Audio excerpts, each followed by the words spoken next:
নমস্কার বন্ধুরা, আপনারা দেখছেন কৃষ্ণা কিচেন ব্লগ।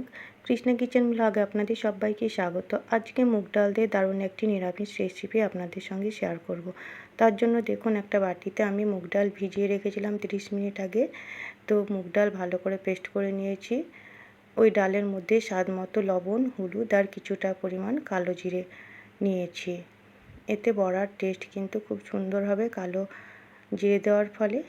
আর অন্য একটা পাত্রে সমস্ত উপকরণগুলো নিয়েছি। দেখুন, ভেন্ডি নিয়েছি, কাঁচা লঙ্কা 3টে, আলু আর ঝিঙে ভালো করে সবজিগুলো কেটে ধুয়ে পরিষ্কার করে নিয়েছি। অন্য একটা বাটিতে নিয়েছি বাদাম আর নারকেলের পেস্ট, আর অন্য একটা বাটিতে নিয়েছি জিরে, ধনে, আদা আর একটা কাঁচা লঙ্কার পেস্ট। আজকে এই রান্নাটা খুব কম তেলেই করব, তো তার জন্য কড়াই দিয়ে দিলাম সামান্য পরিমাণ সরিষার তেল। তেল খুব সুন্দর করে গরম করে নিতে হবে।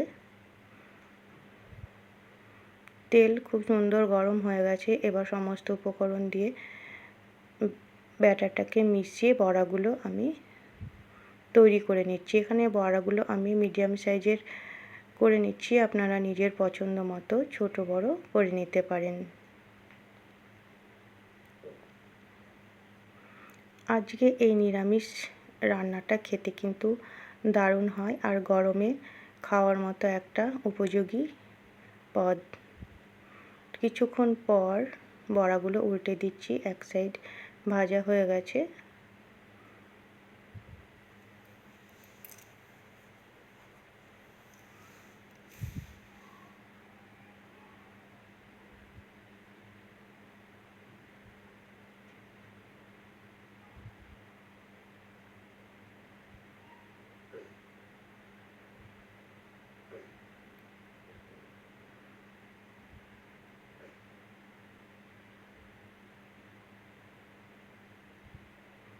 সব বড়াগুলো উল্টে দিলাম। এবার বড়াগুলো আরেকটু কিছুক্ষণ ভেজে নিয়ে অন্য পাত্রে তুলে নিচ্ছি।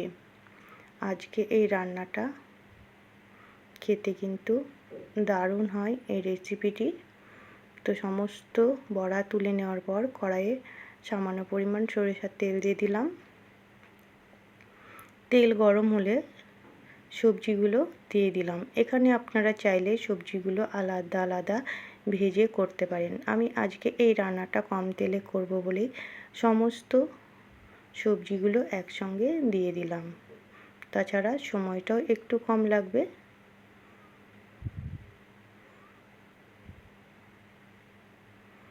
দিয়ে দিলাম সামান্য পরিমাণ হলুদ গুঁড়ো। এবার হলুদ গুঁড়ো দিয়ে আর একটু ভালো করে নেড়ে সবজিগুলো কষিয়ে নেব।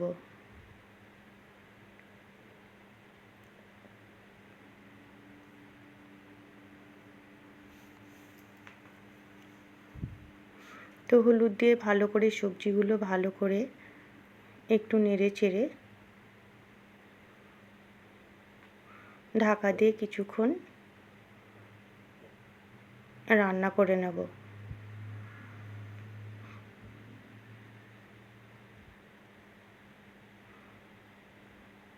দেখুন, ঢাকা খুলে দেখাচ্ছি কিছুক্ষণ পর সবজিগুলো বেশ ভালো মতো ভাজা ভাজা হয়ে গেছে। দেখে বুঝতে পারছেন কালারটা অনেকটাই চেঞ্জ হয়ে গেছে। এবার সবজিগুলো এক সাইড করে আমি মাঝখানে দিয়ে দিলাম হাফ চামচ কালো জিরে ফোড়ন। আপনারা চাইলে সবজিগুলো অন্য পাত্রে তুলে এই ফোড়নটাও দিতে পারতেন। আবার একটু সামান্য পরিমাণ সরিষার তেল দিয়ে দিলাম।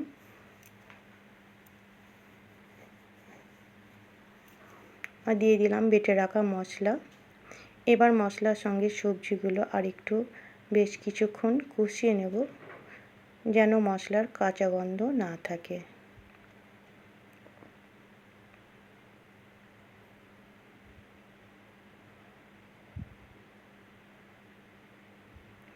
মশলার সঙ্গে সবজিগুলো কষিয়ে নেওয়ার পর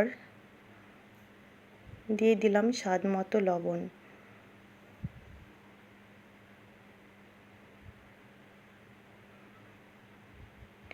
আবারও বেশ কিছুক্ষণ নেড়ে ঢাকা দিয়ে দিলাম।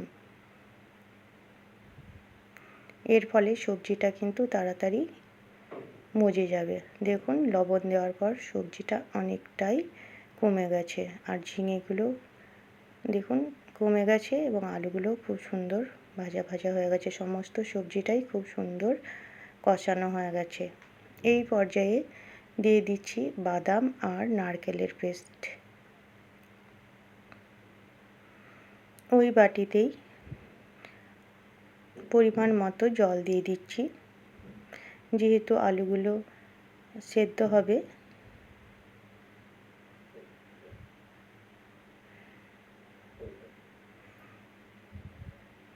এখানে আমি পরিমাণ মতো একেবারে জল দিয়ে দিলাম।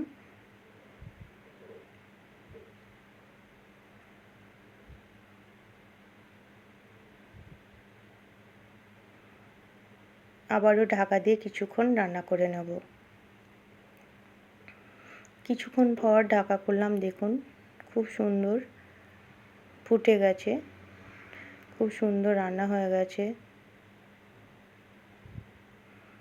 দিয়ে দিলাম ভেজে রাখা বড়াগুলো। তো এখানে বড়াতেও ঝোলটা অনেকটা টেনে নেবে, তো সেই মতোই পরিমাণ মতো আমি জল দিয়ে দিয়েছিলাম আগে থেকেই। তো বড়া দিয়ে দিচ্ছি চেরা কাঁচা লঙ্কা 4টে।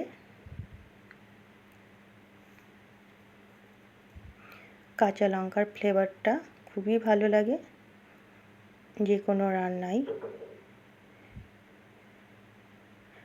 ঢাকা দিয়ে আর কিছুক্ষণ রান্না করে নেব।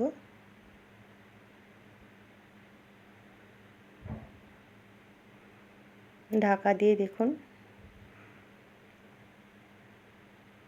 ঢাকা খুলে দেখাচ্ছি রান্নাটা প্রায় কমপ্লিট। তো টেস্টটাকে বাড়ানোর জন্য আমি দিয়ে দেব একটা তড়কা।